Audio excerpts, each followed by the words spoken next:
Greetings, Flow State Jedis. My name is Sumedh Chatterjee from the Flow Zone Academy. I'm a Flow State specialist, and I help you feel your best and perform your best. Today, we're talking all about healing the mother wound, okay? So in order for you to heal the mother wound, you got to understand your relationship with your own mother, okay? Your ideas of love and relationships come about based on your ideas of home. Now, the home is also linked to your root chakra, okay? So feeling very, very grounded, feeling very, very safe and secure. Your ideas of home come from your root. So if your root chakra is not doing so well, you feel ungrounded, you feel unstable, you feel unsafe, that's the first thing you need to work on. That comes from grounding yourself physically in your own presence, in your own space, understanding that I can take up more space wherever I go. I can have space wherever I want. I can feel safe when I need to feel safe, okay?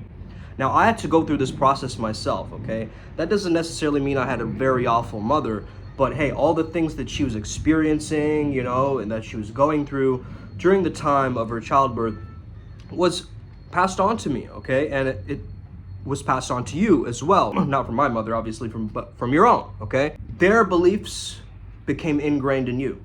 She attempted to live her life through you. There's a lot of responsibility associated with this. Maybe there was a lot of controlling nature, whatever it was, okay? You became almost like a mediator and a counselor for your family, okay?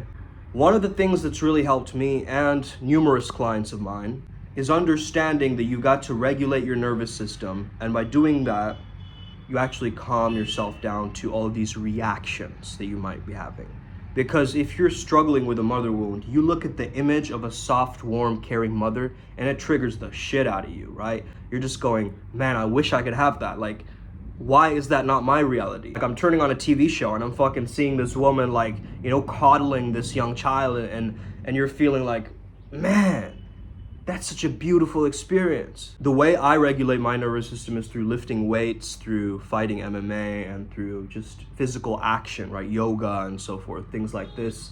I think that keeps my nervous system very regulated, and it keeps it resilient so it can face all the nonsense that I have to face a lot of times. Being a practitioner of this stuff, you hear a lot of nonsense. You want to help in any way that you can, okay? There is always an explanation for everything. There's always an explanation. Okay. Last night we did a channeling session for TL, and from that, I know that that's my motto. You've been shamed and guilted into not being emotional. Maybe you're too crazy. Maybe you're feeling too much. You want to also practice nurturing yourself and mothering yourself at times. Okay, this is really key. This is really, really key. All the things that your mother didn't give you, you've got to provide to yourself right now. And also, you've got to have a form of a letting go from that motherhood energy, okay? This is a grieving process. It's not gonna happen immediately. A lot of people wanna skip over that fact, okay? Yes, there'll be manipulative tactics. Oh, you don't love me. Oh, this, oh, that, emotional guilt tripping, all this kind of stuff. Remember that guilt and shame can be used to manipulate you. And if you notice this people pleaser thing, that you want everybody else around you to be happy. Everybody else, but you feel shitty yourself. Right? You don't feel good enough yourself, but you're looking around at everybody else and you're trying to take care of everybody else. That's a core symptom of the mother wound, okay? This kind of codependency that shows up in relationships too. Hey, I had to go through it. A lot of my friends had to go through it as well, okay? We all go through these things in life, but we got to realize we got to step it up ourselves, okay? Now that I'm a lot closer to my mother, my relationships with other women are more thriving. That's kind of the understanding. Even if you can't maybe connect with your mother right now, you can still love her from a distance. Just because you're going through a mother wound doesn't mean you don't love your mother, okay? That's a misconception. You can still love your mother, get the healing that you need, have the responsibility and accountability, a group of friends, maybe a support circle. Most importantly of all, learn what it means to be in a conscious relationship. And this comes from speaking your truth and honoring your boundaries, okay? This is really difficult to do.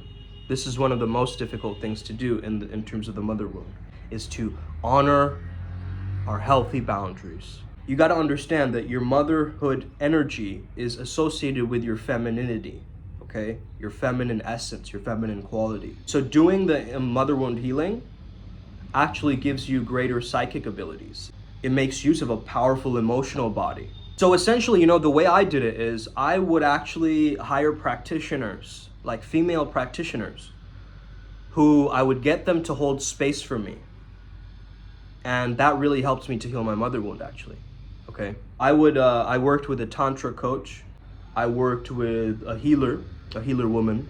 I worked with a few other like past life regression women who helped me out in the past. I also got a female therapist at one point, I remember, at a very short brink of time, where I was going through something really rough. So having this Shakti female energy, right, in the practitioner speak to me in a motherly, loving way, saying that you are good enough, you're sexy, what are you talking about? You've always been cool. I mean, like these women were repeating these back to me, you see? And I could hold that space, and I could actually receive, I could practice receiving that love from the feminine, right? I think back to my past relationships, yeah, there were moments of that, but it's also like with good and bad that sometimes you do need an outside perspective and an unbiased practitioner to help you do that. Yes, you can heal through your relationships as well. That's completely valid. I think that's really cool that you're healing through your relationships and you have a supportive relationship and you're not just in a byproduct of a toxic one just because you're trying to heal this thing, okay? Your mother might have also had epigenetic ancestral wounding, you know, and traits passed on to her that have possibly activated some kind of survival program that is living out through you and in your embodiment right now, right? Your genetics. Oftentimes it's good to point it out to the mother energy, even if it's an energy that you feel that's on the outside. So it could be like your own inner voice, right? And your own inner voice could be telling you something like, hey, you can't do that, or no, that's nasty, or do this. A lot of the times this energy, I feel like, is a little bit nitpicky, right, in a sense. So it'll point out all your flaws, okay? And you gotta be okay with that. Like, that's the real dojo, right? Is when you can hear this voice in your head that's a nagging motherly voice, but then it transforms into a loving, compassionate one. She can actually soften in her feminine energy once she understands that there's safety of the masculine container, right? And that there's like some solid structure in this thing and support in this thing. So usually, sometimes there's this attachment trauma or usually an abandonment trauma associated with the mother figure. Hey, mothers have one of the most demanding jobs in the world. You see a lot of mothers, you know, preparing food for everybody else on the table and then finally sitting down herself. See? So it's always like, take care of everybody, never my son. That gets passed on to you. If you're like really trapped into the mother wound, if you're like mama's girl, mama's boy, mama's lad, okay, whatever you want to call it. Sorry, mama, I never meant to hurt you. Sometimes you might become a fixer, which means you're trying to fix all the problems in the relationship or what's wrong. You're always trying to fix things. You're a rescuer, okay, you go to the rescue immediately whenever there's something, you know, troubling, that situation. Or you're an enabler. You let people kind of, you just tolerate and let people be in their self-destructive behaviors, and you don't really, you know, speak up in terms of that. Now, having the awareness of this is a golden nugget. If you understand that, oh yeah, I have a fear of abandonment because my mom had a fear of abandonment. Oh, he's wondering, oh, when is my husband gonna get home? You know, every night, you know, maybe he gets home late or maybe he gets home drunk or whatever it is, right? That could get passed on to you. So understand you gotta set boundaries. Really, really care after your self-image. Your self-image and how you portray yourself is a big part of this. Because there's gonna be a lot of insecurity with the physical body and the physical appearance if you do have this nitpicky quality, right?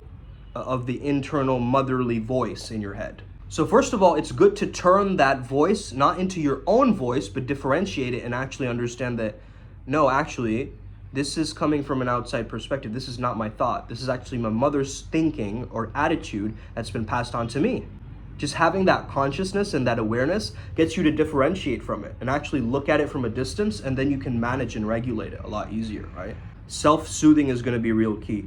There are a lot of mother wound meditations, guided meditations that you can do online. One of my favorites is one from Insight Timer that I found that uses EFT, emotional freedom technique tapping.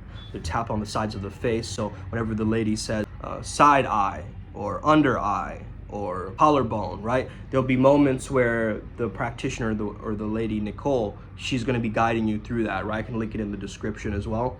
Do those meditations in the moments when you get the most pissed, right? When you're most full of that energy that you need to release from that motherhood wound energy, right? That you just, you need to let that go.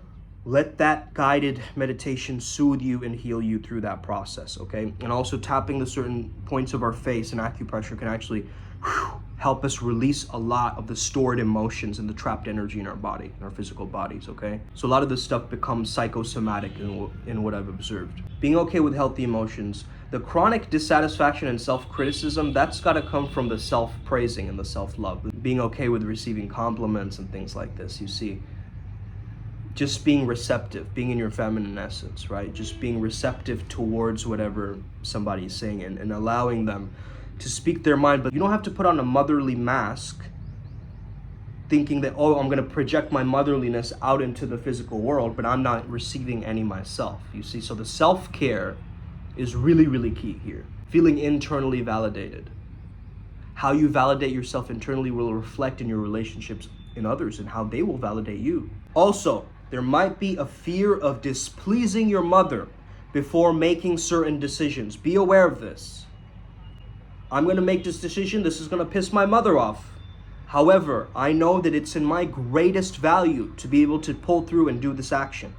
Okay? Whatever it is, okay? You as a man or a woman watching this right now, you've got to take responsibility for your own life. Stop projecting all the insecurities onto others around you and instead look inwards. It starts by taking responsibility and looking inwards. Not a lot of people want to do this work, okay? It's tough. It's really excruciating, okay? That's why nobody wants to do it. But if you can do this work, and if you need a practitioner to help you with this, I can also maybe help guide you through some different things, okay? Whoever your mother has been, you got to understand, I would love to visualize my mother in her most beautiful, youthful, exuberant form. I know her at her best. I know her at her worst, but I also know her at her best, right? And I'm going to focus on her at her best. I'm going to imagine her walking around with a halo, man. I'm going to see her smiling and laughing. Whatever she's going through. Hurt people, man. That's the truth. But if you can have a different perception of your mother, one as connecting her to the Holy Mother, okay? Any of these motherly deities, Mama Ocean, Mother Gaia, okay, also known as Pachamama, Mother Mary, maybe it's some TV mom that you know, hey, oh, Peter, okay? So in any case, I hope you got value from this video. Start doing these different things. It's really gonna help you out. Don't overcomplicate it, but don't make it so simple that it's difficult to act on anything, okay? That's the real key here. So let's get it, upward spiral. May we never be the same again. Hit that like, subscribe button. Listen to a lot of subliminals too, by the way, associated with mother wound. It might just change the pattern up, okay? Or codependency subliminals, things like this. Let's get it. Us.